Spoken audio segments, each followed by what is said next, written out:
80 students took a physics test. This table shows the distribution of their marks.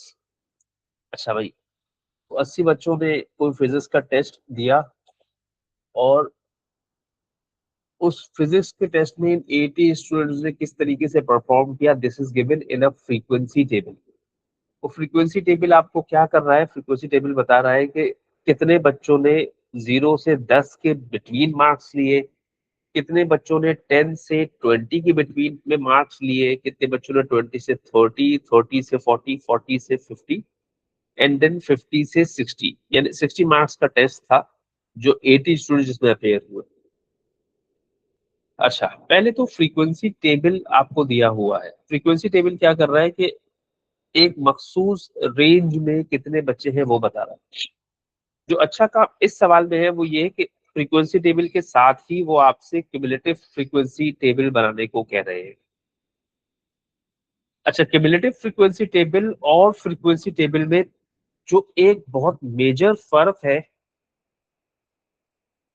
वो ये है कि frequency table आपसे एक मखसूस रेंज की फ्रीक्वेंसी पूछता है, जबकि क्यूमुलेटिव फ्रीक्वेंसी आपसे up to a specific value frequency पूछता है कि भाई इस मखसूस वैल्यू तक टोटल फ्रीक्वेंसी कितनी हो गई थी, या इस मखसूस वैल्यू तक कंबाइंड फ्रीक्वेंसी या क्यूमुलेटिव फ्रीक्वेंसी कितनी हो गई थी। जैसे फ्रीक्वेंसी टेबल तो आपको दिया हुआ है, अब मैं पूछ रहा हूं कितने बच्चे हैं जिनके मार्क्स 10 या 10 से कम थे। तो 10 या 10 से कम मार्क्स कितने बच्चों के हुए ऑल टुगेदर? 4 बच्चों के हो गए। सही है, 4 बच्चे जी हैं सर। जिनके मार्क्स 10 या उससे कम है। उसके बाद जब आप दूसरे वाले पार्ट में जाते हैं तो वहां पर वो आपसे क्या पूछ रहा है, marks up to 20, number of students who have scored या who have got up to 20। तो अप टू 20 टोटल बच्चा कितना हो गया? 16। 16, यानी 4 प्लस 12 विच इज 16। फिर उसके बाद number of students who have scored up to 30, up to 30 कितने बच्चे हो 30। गए? 30। 30। फिर उसके बाद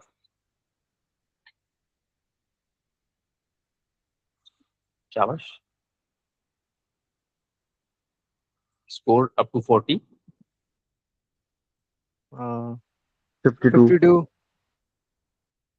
स्कोर अप टू 50,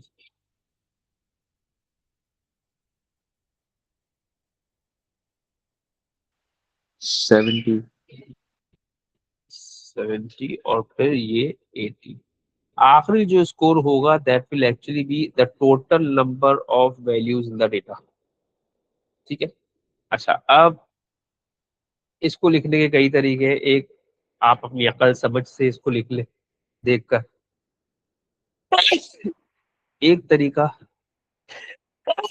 ये है कि ये पहली फ्रीक्वेंसी, फिर दूसरी frequency is actually the sum of these two, तीसरी frequency is the sum of these three,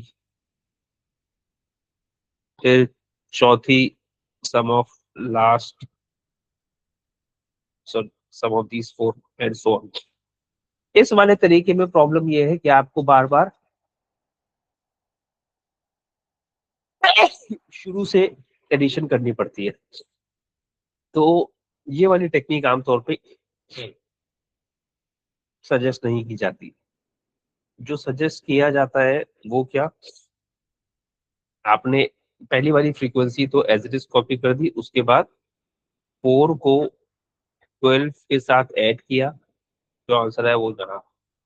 फिर 16 को 14 के साथ ऐड किया, जो आंसर आ गया वो यहाँ। 30 को 52 के साथ ऐड किया, जो आंसर आ गया वो यहाँ। फिर 52 को 18 के साथ ऐड किया, जो आंसर आ गया वो यहाँ लिख दिया। और फिर 70 को 10 के साथ ऐड किया और जो आंसर आ गया उसको यहाँ लिख दिया। इस तरीके से जरा जल्दी जल्दी क्यूमुलेटिव फ्रीक्वेंसी पता लग जाती है। अच्छा, तो क्यूमुलेटिव फ्रीक्वेंसी टेबल कंप्लीट करना बहुत बड़ा मसला नहीं है। इसी तरीके से हम क्यूमुलेटिव फ्रीक्वेंसी टेबल से भी फ्रीक्वेंसी टेबल भी बनवाते हैं। अभी आपको पेपर 1 में तो वो नहीं मिलेगा। खैर, जब आपने ये काम कर दिया उसके बाद पार्ट बी आसान सा होता है। Draw a cumulative frequency curve for this information. अब साफ साफ वो कह रहे हैं एक कर्व बनाना है। इसका मतलब है कि पॉइंट्स को आपने स्ट्रेट लाइंस के साथ ज्वाइन नहीं करना, एक कर्व बनाना है। और क्यूमुलेटिव फ्रीक्वेंसी कर्व बनाना है तो cumulative frequency curve cumulative frequency table से ही बनेगा। ठीक है। अच्छा, अब क्यूमुलेटिव फ्रीक्वेंसी टेबल आपके सामने है और इन वैल्यूज को हम प्लॉट करेंगे तो फिर जो है कर्व बनाने की पॉइंट्स हमें मिलेंगे। चलिए, पहली वैल्यू, पहली चीज तो cumulative frequency is on the Y axis and फिलहाल जो भी चीजें मार्क्स है वो यहाँ पर वो एक्स एक्सिस पे। 4 पे एग्जैक्टली 10, तो 4 पे एग्जैक्टली 10 का मतलब ये हो गया कि ये पहला पॉइंट आ गया।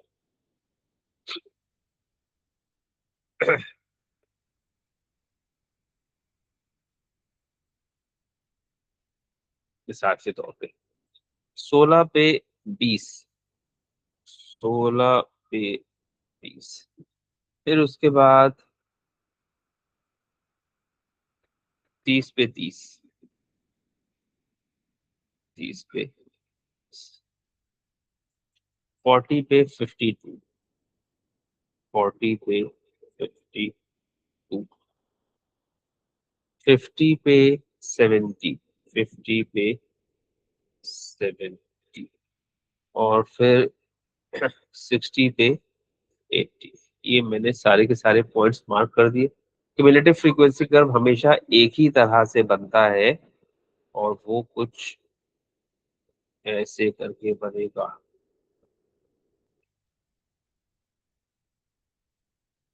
थोड़ा सा खराब हो गया आखिर में।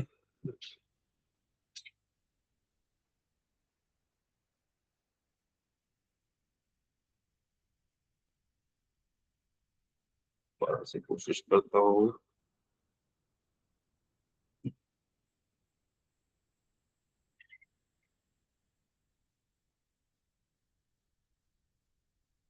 बहुत खराब बना है, दोबारा से माशाल्लाह से आखिरी बार कोशिश कर रहा हूँ। कभी इससे बन गया तो ठीक है, वरना तो पेज हो।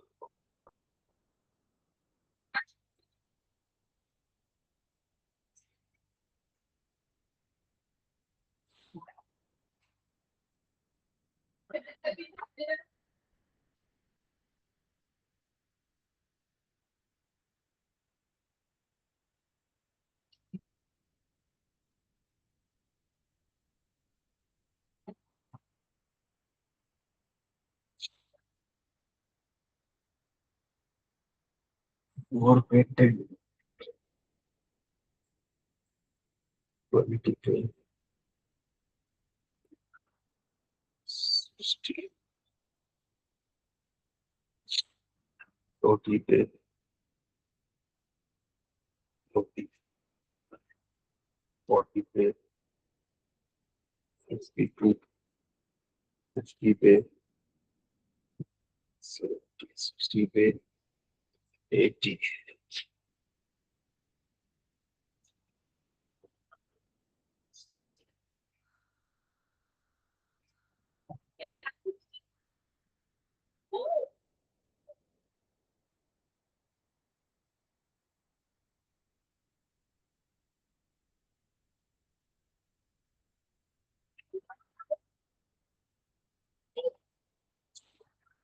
मेरे ख्याल में पहले मैंने कोई पॉइंट प्लॉट गलत किया था,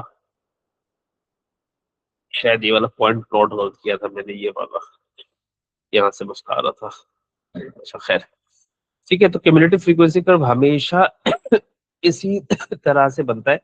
बीच में उसमें यहाँ पर इस पोर्शन में थोड़ी सी स्पाइक होती है शुरू में फ्लैट होता है, आखिर में भी जाके वो फ्लैट हो जाता है, ठीक है, लेकिन बीच में वो थोड़ा सा जो है वो एकदम से वहां पर इंक्लाइन होके उसका ग्रेडियंट ज्यादा होता है। अच्छा, ये आपने क्यूमुलेटिव फ्रीक्वेंसी कर्व बना दिया। क्यूमुलेटिव फ्रीक्वेंसी कर्व बना देने के बाद the pass marks for the test is 45। उसके बाद इंटरप्रिटेशन है, कह रहे हैं कि टेस्ट के पासिंग मार्क्स 45 है। Use your cumulative frequency curve to estimate the number of students. Estimate मतलब अपने कर्व को देख के आपने अंदाजे से बताना है या कर्व के अकॉर्डिंगली एक अप्रोक्सीमेट वैल्यू बतानी है उन बच्चों की जो पास हो गए। तो 45 से ऊपर जितने बच्चों ने स्कोर किया होगा वो पास हुए होंगे। तो लेट्स सी कि 45 कितने बच्चों ने स्कोर किया है। उसके लिए हमेशा आप अपने कर्व पे वर्किंग करेंगे। अगर आप कर्व से कोई चीज पढ़ते हैं कभी भी, सॉरी, ये ग्राफ से पढ़ते हैं, सॉरी ग्राफ कहना चाह रहा था मैं, कर्व निकल गया, तो उसके लिए ये वाली वर्किंग लाजमी है। बस देख के हवा हवा में पढ़ के नहीं आ जाएंगे आप। तो मिसाल के तौर पे 45 पे 62 स्टूडेंट्स आ रहा है, यानी 62 स्टूडेंट्स मेरे पास है जिन्होंने 45 या उससे कम स्कोर किया होगा। ठीक है, तो एक एस्टिमेटेड वैल्यू देनी है। तो कितने बच्चे पास हो गए? Everyone who has got more than 45 has passed.